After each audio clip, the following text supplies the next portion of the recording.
দেখতে সাধারণ একটি কলম, কিন্তু এর ভেতরেই লুকিয়ে থাকতে পারে মৃত্যু।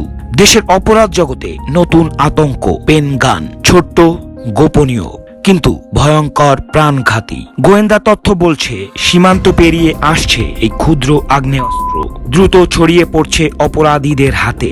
রাজধানী ঢাকা ও দক্ষিণ পশ্চিমাঞ্চলের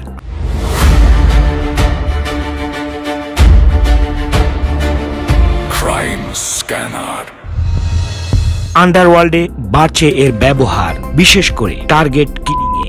সম্প্রতি রাজধানীতে এক ব্যবসায়ীকে গুলি করা হয় এই পেন গান দিয়ে। ঘটনার পরই আলোচনায় উঠে আসে ভয়ঙ্কর এই অস্ত্র।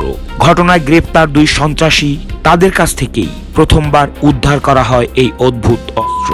আইন শৃঙ্খলা রক্ষাকারী বাহিনী বলছে এটির উৎস, কার্যক্ষমতা ও নেটওয়ার্ক খুঁজে বের করার জন্য চলছে গভীর তদন্ত। একটি কলম নাকি গোপন অস্ত্র? সতর্ক থাকুন, অপরাধ বদলে যাচ্ছে আগ্নেয়াস্ত্রের ধরনও। আপনারা দেখছেন গণকণ্ঠ ক্রাইম স্ক্যানার। সত্যের সন্ধানে আমরা থাকব সব সময়। Crime scanner.